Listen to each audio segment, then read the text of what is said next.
Olá, gente, graça e paz a todos. Um feliz sábado, né? Um feliz final de semana a todos.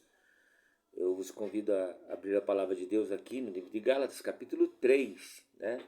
Aqui, palavra de Deus, Gálatas 3, versículo 1 a seguir, vamos ler um bom tanto para a gente entender qual é o ensinamento do apóstolo Paulo aqui aos Gálatas. Quem sabe não estamos, às vezes, tropeçando em alguma dessas coisas, desses ensinamentos, e por isso nossa vida tem perdido o sentido, né? Ele começa dizendo: insensato Gálatas, quem vos fascinou para não obedecerdes a verdade? E vós perante os olhos de quem Jesus foi evidenciado, crucificado entre vós? Só quisera saber isso de vós: recebeste o Espírito Santo pelas obras da lei ou pelas obras da fé? Aí diz: sois tão insensatos que, tendo começado pelo Espírito, acabais agora pela carne? Será que em vão tenhais padecido tanto, se é que também foi em vão? Aquele, pois, que vos dá o Espírito Santo e que opera maravilhas entre vós, ele faz pelas obras da lei ou pela pregação da fé? Assim como Abraão creu em Deus, e isso lhe foi imputado como justiça, sabei, pois, que os que são da fé são filhos de Abraão. Ora, toda a Escritura, previsto que tanta Escritura, previsto que Deus havia de justificar pela fé os gentios, anunciou primeiro o Evangelho a Abraão, dizendo: todas as nações serão benditas em ti. De sorte que os que são da fé são benditos com o crente Abraão. Todos aqueles, pois, que são das obras da lei estão debaixo da maldição, porque está escrito: maldito todo aquele que não permanecer em todas as coisas que está escrito no livro da lei para fazê-las. E é evidente que pela lei ninguém será justificado diante de Deus, porque o justo viverá da fé. Ora, a lei não é da fé, mas o homem que fazer essas coisas por elas viverá. Cristo nos resgatou da maldição da lei, fazendo-se maldição por nós, porque está escrito: maldito todo o que foi pendurado no madeiro, para que a bênção de Abraão chegasse aos gentios por Jesus Cristo, e para que pela fé nós recebemos a promessa do Espírito. Irmãos, como homem falo: se a aliança de um homem for confirmada, ninguém o anula nem o acrescenta.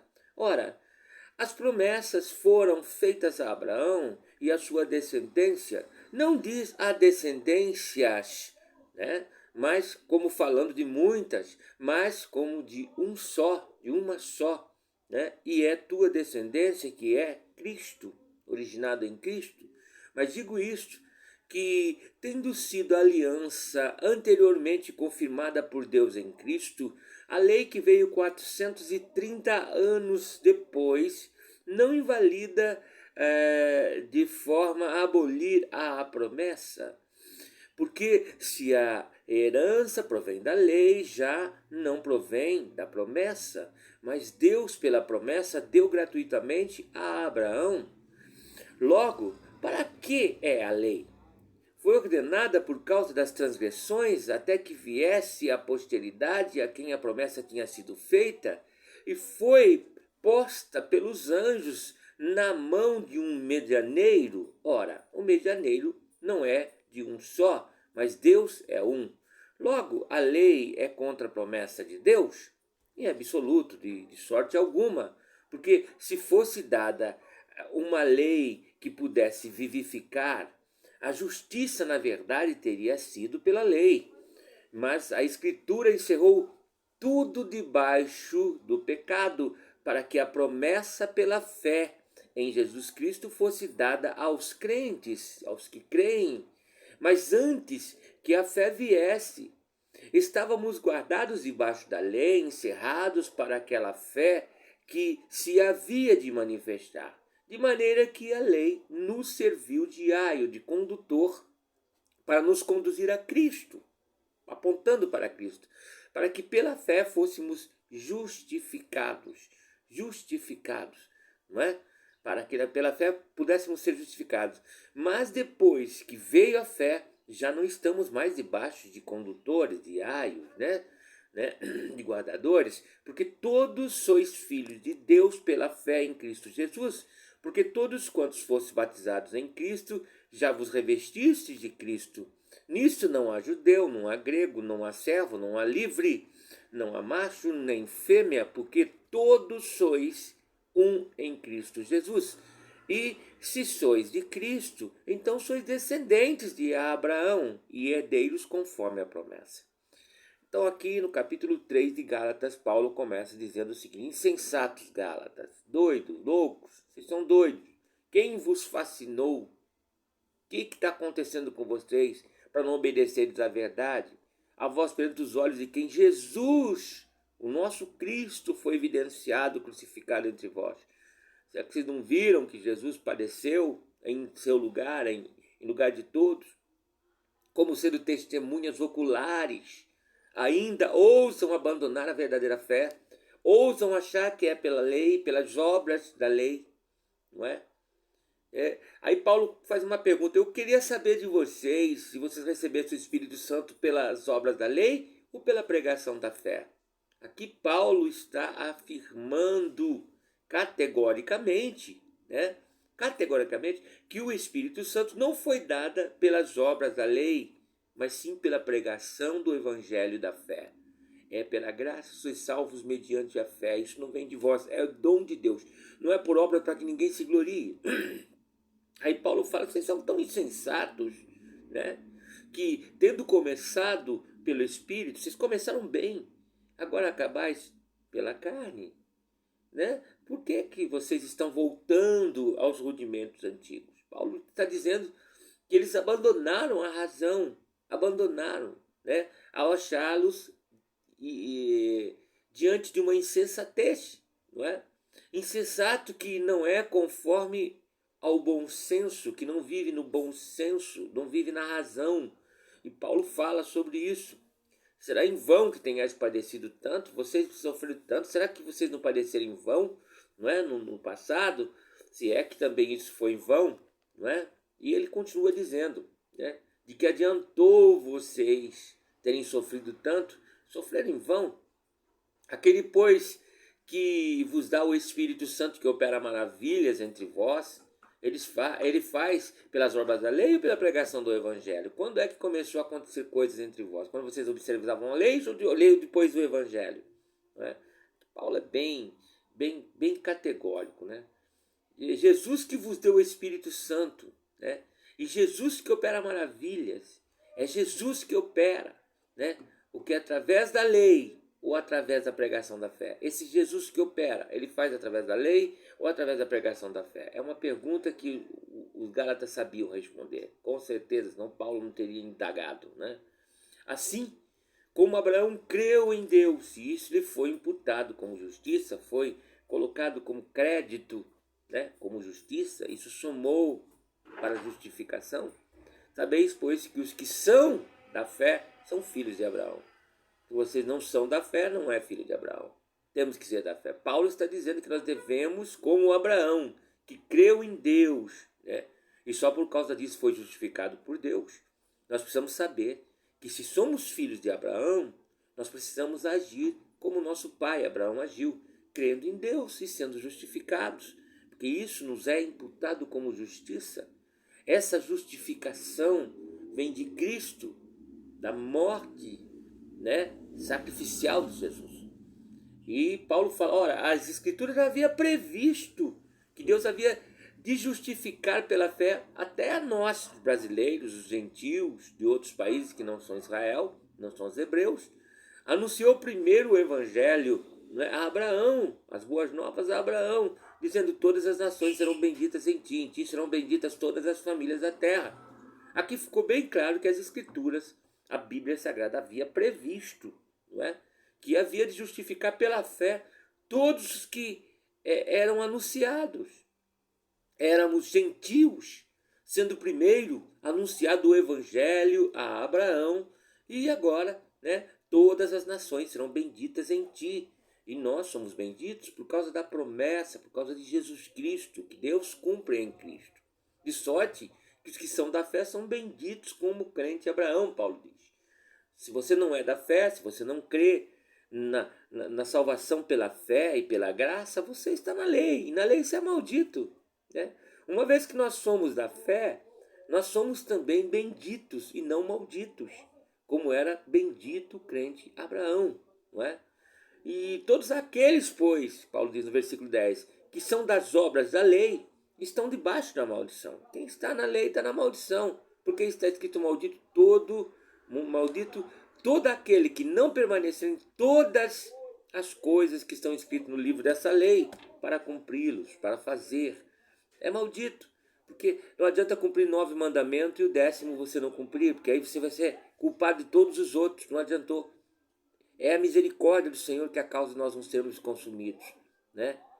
Aqui as pessoas que querem se justificar, não é? Pela lei, está perdida, né?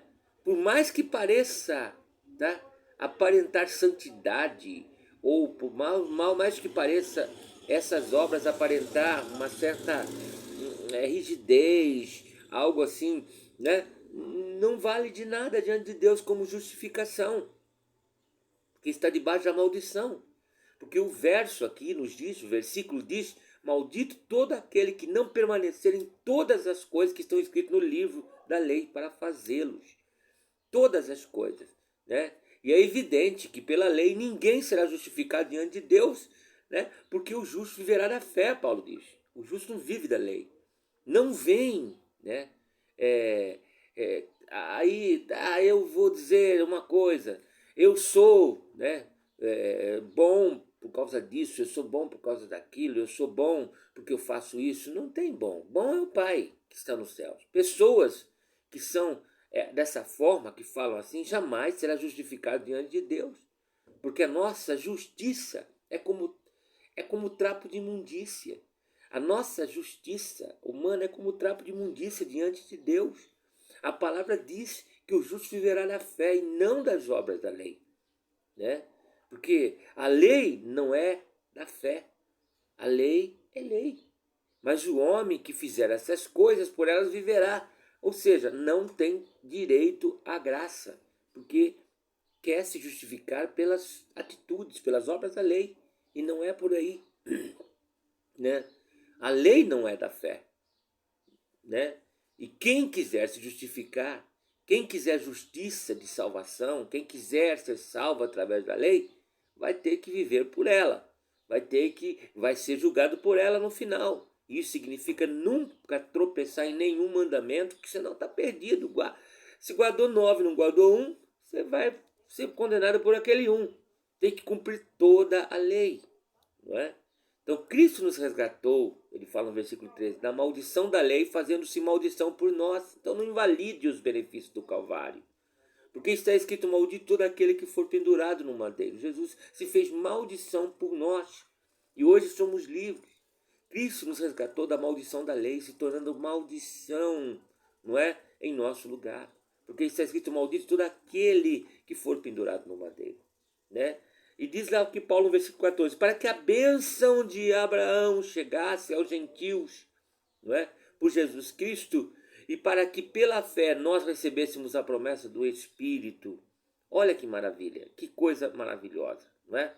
Para que a bênção de Abraão chegasse aos gentios por Jesus Cristo, e para que pela fé nós recebêssemos a promessa do Espírito.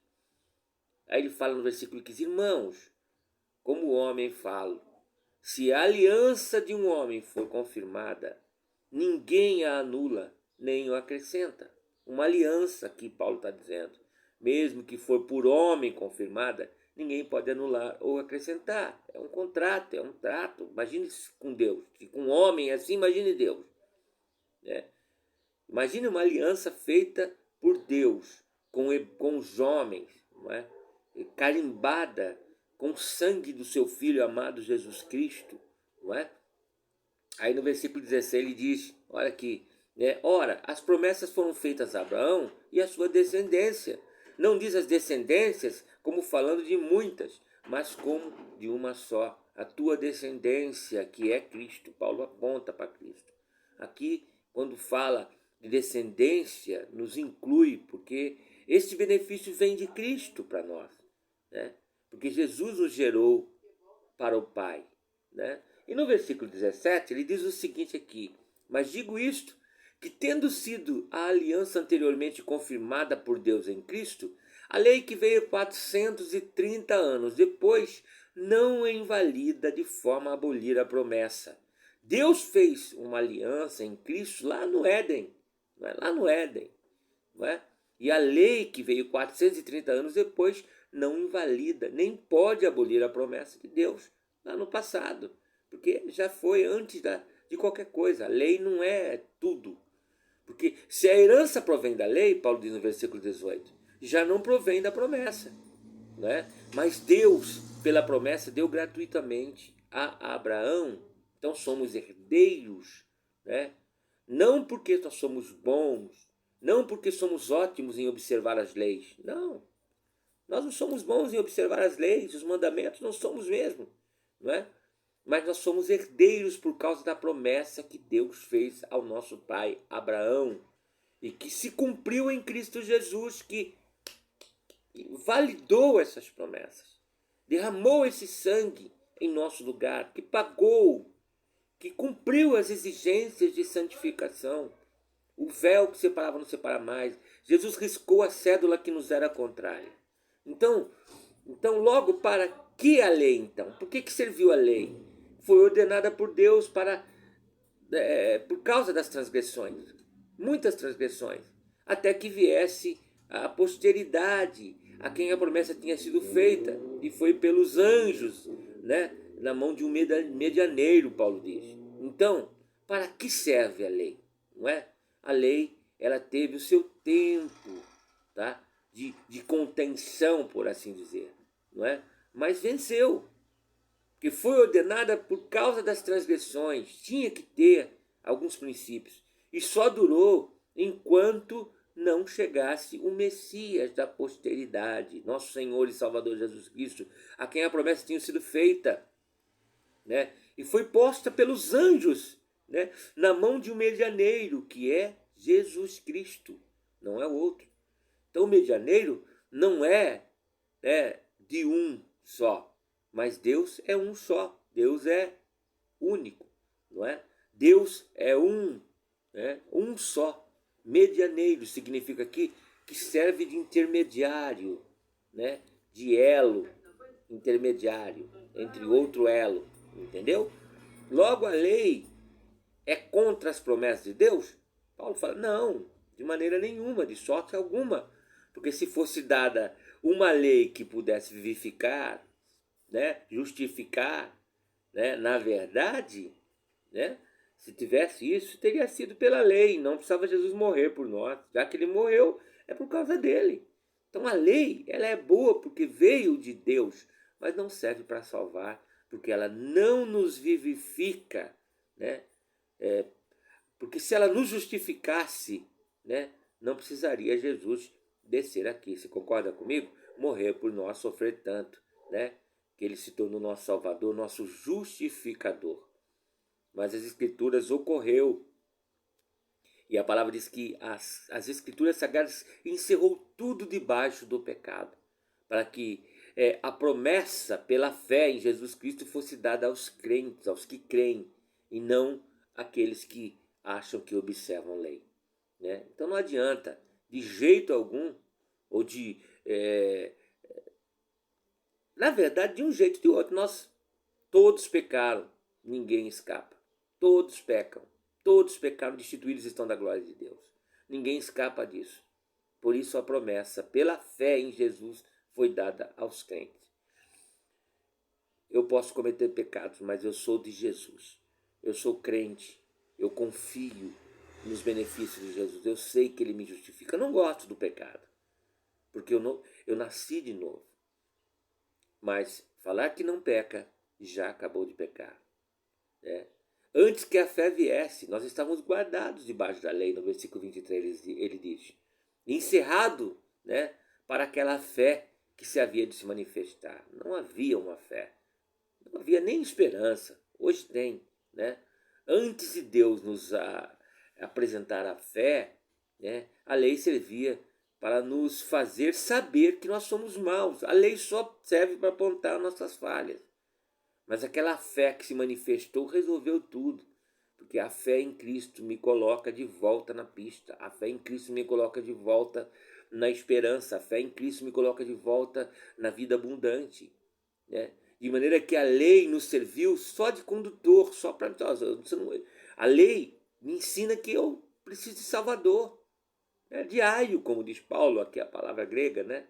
Para nos conduzir a Cristo. É um condutor para que a fé fosse, né? Porque através da fé nós fôssemos justificados. Justificação. Isso é muito legal, né? A lei foi dada para convencer de que nós somos sujos e que precisamos de um Salvador. A lei nos conduziu a Cristo para que pela fé nós fôssemos justificados. A lei me fez entender que eu estou errado em todos os aspectos da minha vida, não é? E eu não consigo ser justificado porque eu sou bom. Mas depois que veio a fé, já não estamos mais debaixo da lei, né? Estamos debaixo da graça. Hoje, a fé, né, ela está em vigor, ela vigora, né?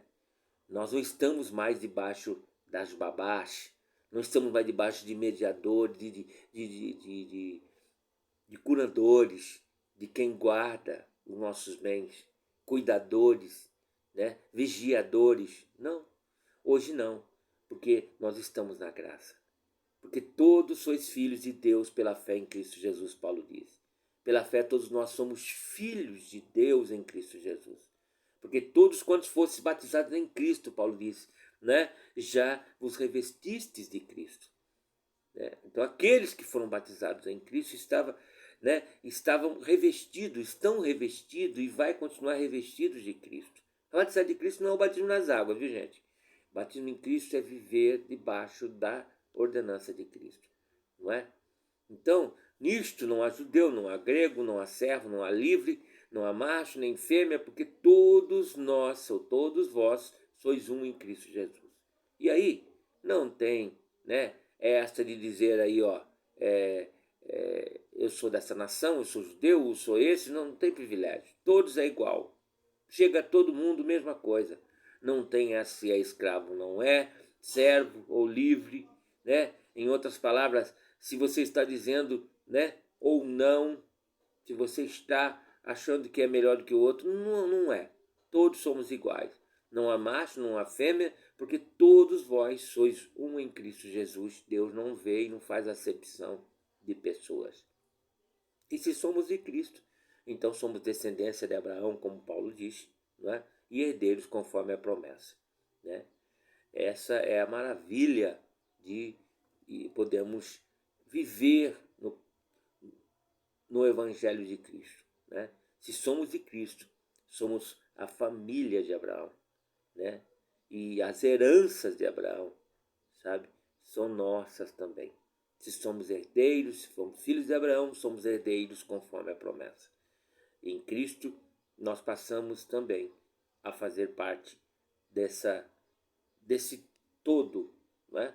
Em Cristo passamos a fazer parte desta tão grande salvação outorgada por Deus através de nosso Senhor e Salvador Jesus Cristo, que morreu em nosso lugar, nos deu a transformação, pagou o preço dos nossos pecados e nos libertou através do seu sangue de todas as amarras do pecado e nos libertou de todo o império das trevas. Somos livres em Cristo e podemos dizer que mais, somos vencedores. Aliás, não só vencedores, somos mais que vencedores por aquele que nos amou e nos chamou das trevas para a sua maravilhosa luz. Que essas palavras fiquem no teu coração. Que você saiba que Gálatas 3 foi escrito para a igreja da Galácia, mas também hoje serve para quem ainda ousa significar a salvação se justificar diante dos homens, porque é bom, porque observa isso, observa aquilo, porque consegue ter um comportamento moral ou ético desse ou daquele jeito, não é? Na verdade, todos somos falhos e errôneos, e não serve como justificativa a nossa justiça com esforços próprios, porque diante de Deus o que vale mesmo é a morte de Jesus Cristo, a morte sacrificial de Jesus Cristo na cruz do Calvário, que morreu em meu e em seu lugar e que pagou o preço da nossa redenção. E hoje podemos dizer que somos mais que vencedores por aquele que nos amou. Ele nos amou primeiro e nos recebeu e nos aceitou quando estávamos totalmente tão sujos, né? Que ele não fez menção dos nossos pecados quando estávamos no mundo. E agora que somos salvos, ele começou a boa obra e vai aperfeiçoar em nós até o dia do Senhor. Porque a obra que ele começou a fazer, pode estar certo, que ele há de aperfeiçoar. Ele aperfeiçoará em minha e em sua vida, até que cheguemos à estatura de varões perfeitos, a perfeita varolinidade de Cristo. E Paulo ousa dizer que o nosso último inimigo será a morte.